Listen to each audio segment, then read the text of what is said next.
Tervehdys. My name is Lauri Haapanen and I'm a linguist from the University of Helsinki. I'm sure you all have noticed that written journalistic articles are full of so-called direct quotations. And that's what my Petse Kutsa is about. Direct quotations are said to be verbatim replicates of quoted utterances. But are direct quotations really direct? To answer this question, I collected data in two interrelated parts. Firstly, recordings of authentic interviews from various journalists. And secondly, published articles based on these interviews. And what this data clearly shows is that direct quotations are not so direct as is generally thought and often mentioned in journalistic guidebooks. Both the form and the meaning of quotations almost always changes from the original discourse. In my Petse Kutsa presentation, I focus on this indirectness from one specific angle, which I call as monologization. But without further ado, let's get the show on the road. Monologization. It means that the dialogical nature of an interview is neutralized and monologized into direct quotations. I will exemplify this phenomenon with two data excerpts. But before that, I'll define the term very simply by comparing a journalistic interview and a journalistic article to each other. So, what is a journalistic interview? It's a conversation which typically consists of a three-part exchange. First, there's a question, then there's an answer, and finally, there's a kind of follow-up by the journalist. However, in journalistic articles, this three-part exchange is rarely exposed. The follow-up is left out as a rule, and often the question as well. Thus, the quoted discourse will be interpreted differently than the discourse the quotation is based on. I mean, the content of the quotation, which originally was an answer to a question, is now expressed as if said by the interviewee of her own accord. To sum up, the term monologization means that the quoted utterance, which was originally one part of a dialogue, is now standing alone as a monologue. Yet, when we look at real-life data, this phenomenon is actually much more complex. Let's take a look at an example one. It's from a financial magazine. The interviewee here is an entrepreneur who has just told that the financial turnover of her company is not very large yet. And this is how the dialogue went. First, the interviewee says, "Next year I'm going to end this restriction." The journalist wants to make sure that this restriction referred to something that prevented the interviewee from expanding her company. The interviewee confirms this assumption by saying, "Yes, yes, precisely." Then, the journalist presents another question about whether she had inferred correctly that the obstacle for expansion was of a mental kind. And again, she receives an affirmative answer. To sum up, the journalist had difficulties in following the interviewee's exposition, but the journalist could immediately check whether she had understood correctly. This is very characteristic of a face-to-face conversation. But when the journalist wrote a direct quotation out of this dialogue, she monologized it, so to speak. And this was the result. There's a body text followed by a quotation, which reads, "There has been an obstacle to expanding in my mind, but now is the time to remove it." As we see, the interactive negotiation of the meaning is hidden from the reader, and instead, the journalist presents her own conception of the jointly produced understanding, but placed in the interviewee's mouth. In the example we just saw, there was the monologization of an interview into a quotation. However, the original interaction can also take place between an interview situation and the targets of a publisher or publication.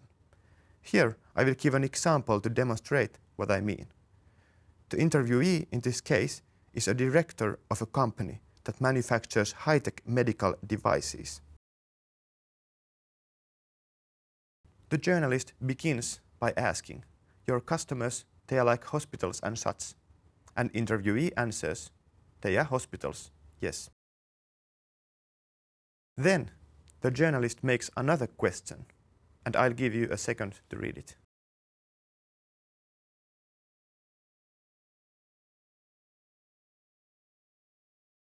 The interviewee affirms this information by saying, "Yes, yes, that's right."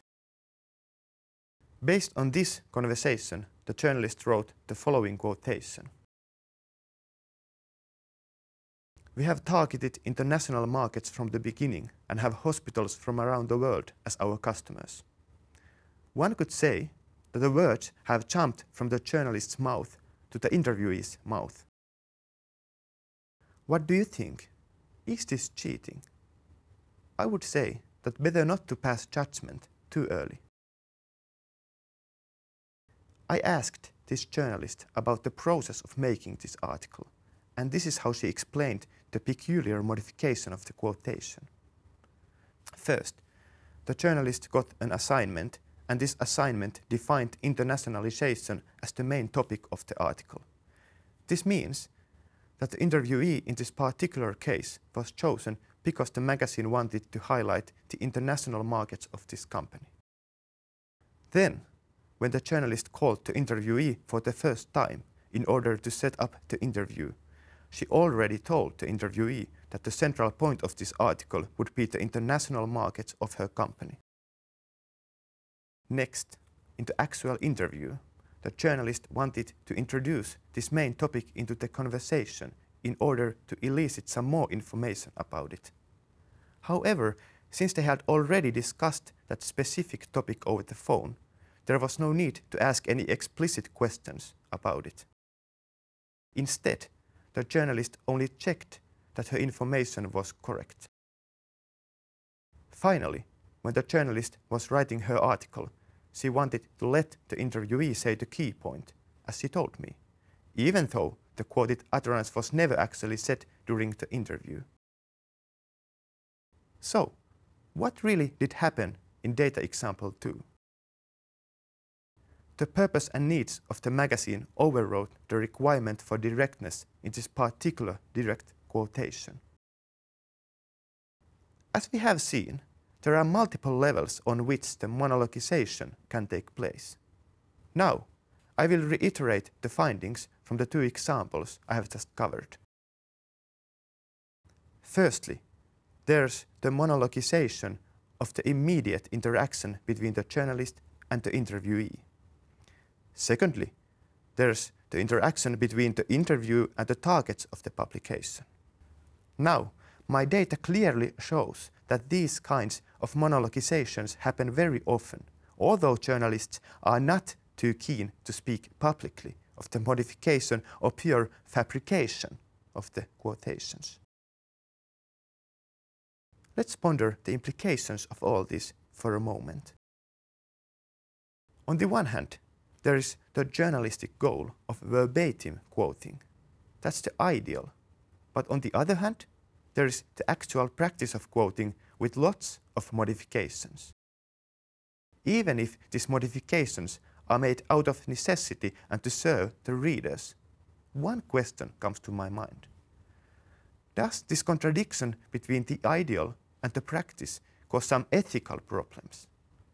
And I would answer, probably yes. And this really calls for further research and consideration of this phenomenon. If the audience of media becomes aware of the actual quoting practices, I'm quite sure that they would be astonished and accusatory, and this would be very understandable. But one more question. Who would like to subscribe to and read such a magazine or newspaper in which every single quotation is absolutely verbatim? I mean, following word by word the original utterance. I think this is a rhetorical question, so no need to even answer. And now, I will end by stating that there cannot be just one simple guideline for making direct quotations, although guidebooks and manuals try to claim so. Instead, the process of quoting requires very careful and deliberate balancing of contradictory ideals. So, thank you for your interest, and bye for now.